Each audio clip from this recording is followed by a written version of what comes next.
Israel ఇరాన్ల మధ్య కాల్పుల విరమణ ఒప్పందం అనంతరం ఇరాన్ సుప్రీం లీడర్ ఐతుల్లా ఖమేనీ స్పందించారు. 12 రోజుల పాటు కొనసాగిన ఈ యుద్ధంలో ఇజ్రాయెల్ పై తమ దేశమే విజయం సాధించిందని ఆయన ప్రకటించారు. అలాగే అమెరికా స్థావరాలపై దాడి చేయడం ద్వారా అగ్రరాజ్యానికి గట్టి చెంపపెట్టి లాంటి సమాధానం ఇచ్చామని వ్యాఖ్యానించారు. జూన్ 19 తర్వాత తొలిసారిగా ఇరానియన్ స్టేట్ టెలివిజన్ లో ఖమేనీ వ్యాఖ్యల వీడియో ప్రసారమైంది. అమెరికా జోక్యం చేసుకోకపోతే ఇజ్రాయెల్ నాశనం అవుతుందని అగ్రరాజ్యం భావించడం వల్లే ఈ యుద్ధంలో జోక్యం చేస్తుందన్నారు. అయితే ఈ యుద్ధం వల్ల అమెరికా ఎటువంటి ప్రయోజనం సాధించలేకపోయిందని ఎద్దేవా చేశారు. ఇది మా సత్తా, ఇలా మేము అమెరికాపై విజయం సాధించామని అన్నారు ఖమేనీ. ఇజ్రాయెల్ ఇరాన్ల మధ్య కాల్పుల విరమణ జరిగిందనే అమెరికా ప్రకటన తర్వాత Iran supreme leader Ayatollah Ali Khamenei తొలిసారి రంగంలోకి వచ్చారు. ఇప్పటి వరకు ఖమేనీ ఎక్కడా అని ప్రశ్నించుకుంటున్న ప్రజలకు గుర్తు తెలియని ప్రదేశం నుంచి టీవీ ద్వారా అమెరికాకు వార్నింగ్ ఇస్తూ ట్వీట్ల రూపంలో దర్శనమిచ్చాడు ఖమేనీ. తమపై దాడులతో ఇజ్రాయెల్ అమెరికాలు సాధించింది ఏమీ లేదంటూ ఆరోపించిన ఖమేనీ ఇది డొనాల్డ్ ట్రంప్ నేతృత్వానికి తగిలిన గట్టి ఎదురుదెబ్బగా అభివర్ణించారు. ఒకవేళ తమపై మళ్లీ దాడులు చేయాలని అమెరికా ప్రయత్నిస్తే మాత్రం ఈసారి భారీ మూల్యం చెల్లించుకోక తప్పదంటూ హెచ్చరించారు ఖమేనీ. అదే సమయంలో అమెరికాకు మరొక హెచ్చరిక కూడా జారీ చేశారు ఖమేనీ. ఇప్పటికే అమెరికాకు చెందిన కీలక కేంద్రాలను గుర్తించామని, ఒకవేళ తమపై మళ్లీ యుద్ధం చేయాలని దాడులు నిర్వహించాలని చూస్తే మాత్రం అమెరికాకు చుక్కలు చూపిస్తామన్నారు ఖమేనీ. భారీ మూల్యం చెల్లించుకోవడానికి సిద్ధంగా ఉంటేనే తమపై యుద్ధానికి రావాలని చురకలందించారు. ఇదిలా ఉంటే ఇరాన్ వార్నింగులపై ట్రంప్ స్పందించారు. ఇరాన్ తన యురేనియం శుద్ధి కార్యక్రమాలను తక్షణమే నిలిపివేయాలని, మరొకసారి అణ్వాయుధ కార్యక్రమాల దిశగా అడుగులు వేస్తే తీవ్ర పరిణామాలు తప్పవని, దాడులు చేయడానికి కూడా వెనుకాడబోమని ఆయన స్పష్టం చేశారు.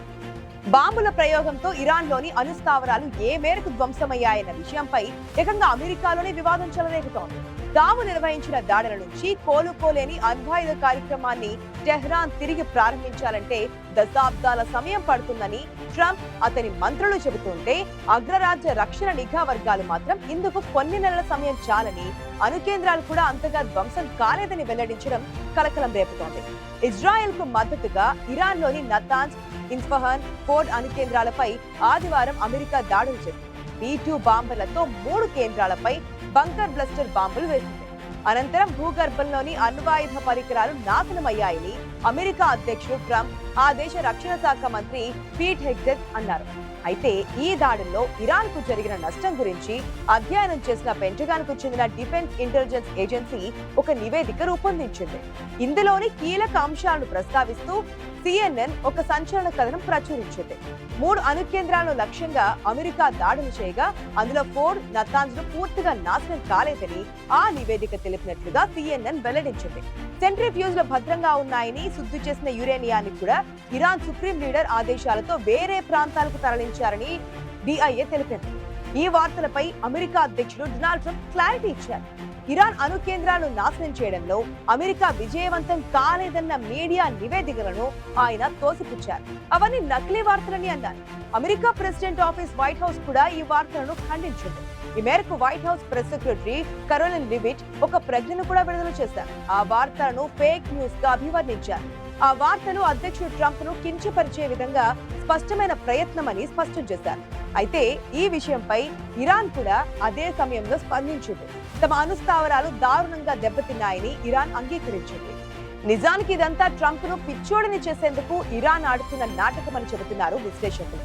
అసలు ట్రంప్ చెప్పినట్లుగా అణు కేంద్రాలు పూర్తిగా నాశనం కాలేదని, దీనికి సంబంధించిన శాటిలైట్ చిత్రాలను కూడా అమెరికన్ ఇంటెలిజెన్స్ విడుదల చేసిందని చెప్పారు. ఈ ఘటన ట్రంప్ స్థాయిలో చేసిన ప్రకటనల విశ్వసనీయతపై ప్రశ్నలు తలెత్తేలా చేసింది. ఇరాన్ ముందు జాగ్రత్తగా దాడులకు ముందే 400 కిలోల యురేనియం తరలించింది. సీక్రెట్ గా ఒక 16 లారీల ద్వారా కీలక పరికరాలను, యంత్రాలను కూడా మరొక చోటికి చేర్చేసింది. అయితే అది ఎక్కడ అన్నది ఎవరికీ అర్థం కావడం లేదు. తరలించిన 400 కిలోల యురేనియం దాదాపు 10 అణుబాంబులు తయారు చేయడానికి సరిపోతుందని నిపుణులు అంచనా వేస్తున్నారు. యుద్ధం ముగిసిన వెంటనే అణుశక్తిపై దృష్టి పెట్టనుంది Iran. Supreme leader Ayatollah Ali Khamenei ప్రస్తుతం తీవ్రమైన భద్రతాపరమైన ఆందోళనలను ఎదుర్కొంటున్నారు. ఇజ్రాయెల్ నుంచి తీవ్ర ఉద్రిక్తతల నేపథ్యంలో ఆయన భద్రత కోసం సీక్రెట్ బంకర్లో లేదా విదేశాలలో తలదాచుకున్నట్లు అంతర్జాతీయ మీడియాలో వార్తలు వస్తున్నాయి. ఇజ్రాయెల్ ఖమేనీ అంతం చేయడానికి ప్రణాళికలు రూపొందిస్తున్న ఊహాగానాలు పటిష్టంగా వినిపిస్తున్నాయి. ఈ నేపథ్యంలోనే ఆయన ప్రస్తుతం బహిరంగంగా కనిపించడం లేదు. ఖమేనీ వేరే దేశానికి వెళ్లిపోతే అది ఇరాన్ రాజకీయ వ్యవస్థపై తీవ్ర ప్రభావాన్ని చూపే అవకాశం ఉంది. ఆయనే దేశంలో అత్యున్నత అధికారి కావడం, అన్ని కీలక నిర్ణయాలపై నియంత్రణ కలిగి ఉండడం వల్ల అతని గైర్హాజరు రాజ్య పాలనలో అస్థిరతకు దారితీసే అవకాశం ఉంది. ఈ సందర్భంలో ఆయన నిన్న టీవీలో దేశ ప్రజలను ఉద్దేశించి ప్రసంగించడం జరిగింది. అమెరికా గురించి ఆయన చేసిన వ్యాఖ్యలపై ప్రస్తుతం ప్రపంచ దేశాలు మాట్లాడుకుంటున్నాయి. ఇజ్రాయెల్ ఇరాన్ వార్ నేపథ్యంలో పాపులర్ గా మారిన ఖమేనీ గురించిన చాలా విషయాలు ఆసక్తికరంగా ఉంటాయి. ముఖ్యంగా ఆయనకు భారత మూలాలు ఉండడం విశేషం. ఇరాన్ తొలి supreme leader, Islamic republic of Iran వ్యవస్థాపకుడు ఐతుల్లా రుహల్లా ఖమేనీ పూర్వీకులు భారతదేశానికి చెందినవారు. ఇరాన్ ఇస్లామిక్ రెవల్యూషన్ కు పితామహుడిగా పిలిచే ఐతుల్లా రుహల్లా ఖమేనీ తాత సయ్యద్ అహ్మద్ ముసావి హిందీ భారత్ లోని ఒక చిన్న గ్రామంలో 1790వ ప్రాంతంలో జన్మించారు. రుహుల్లా ఖమేనీ తాతకు 40 ఏళ్ల వయసున్నప్పుడు అవధ్ నవాబుతో కలిసి ఆయన ఇరాక్ ఆధ్యాత్మిక యాత్రకు వెళ్లారు. అక్కడి నుంచి ఇరాన్ లో పలు ఆధ్యాత్మిక ప్రాంతాలను సందర్శించి ఇరాన్ లోని కొమైన్ అనే గ్రామంలో స్థిరపడ్డారు. అందుకే వారి పేరులో కొమైనీ అని ఉంటుంది. అంతేకాదు తన భారతీయ మూలాలు గుర్తు చేసుకునేలా ఇంటి పేరులో హిందీని కూడా కొనసాగించారు. ఆయన పెద్ద కొడుకు ఐతుల్లా ముస్తఫా హిందీ ఇస్లాం కు సంబంధించిన గొప్ప పండితుల్లో ఒకరిగా మారారు. రుహుల్లా జన్మించిన 5 నెలలకు ఆయన తండ్రి సయ్యద్ ముస్తఫా హిందీ హత్యకు గురయ్యారు. ముస్తఫా హిందీ మరణించడంతో రుహుల్లాను ఆమె తల్లి అత్తయ్య పెంచారు. ఆయన తన పెద్దనాన్న ముర్తాజా పర్యవేక్షణలో ఇస్లామిక్ విద్య నేర్చుకున్నారు. రుహుల్లా ఖమేనీకి ఇస్లామిక్ న్యాయశాస్త్రం, షరియాపై ప్రత్యేక ఆసక్తి ఉంది. దీంతో పాటు ఆయన పాశ్చాత్య తత్వశాస్త్రాన్ని కూడా అధ్యయనం చేశారు. ఇరాన్ నగరాలు, అరాక్, హోమ్లలో ఇస్లామిక్ విద్యా సంస్థలలో చదువుకోవడమే కాకుండా అక్కడ బోధించారు కూడా. ఆ సమయంలో ఆయన రాచరిక వ్యవస్థను వ్యతిరేకించడం ప్రారంభించారు.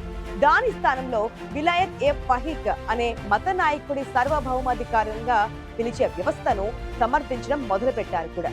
1980 జూలై 27వ తేదీన ఇరాన్ చక్రవర్తి ఆర్యా మొహమ్మద్ రెజా పహ్లవి దేశానికి దూరంగా తన చివరి శ్వాసను విడిచారు. ఆ తర్వాత 9 ఏళ్లకు 1989 జూన్ 4వ తేదీన ఐతుల్లా రుహల్లా ఖమేనీ కూడా మృతి చెందారు. రుహల్లా మరణం తర్వాత సుప్రీం నేతగా ఐతుల్లా అలీ ఖమేనీ కొనసాగుతున్నారు.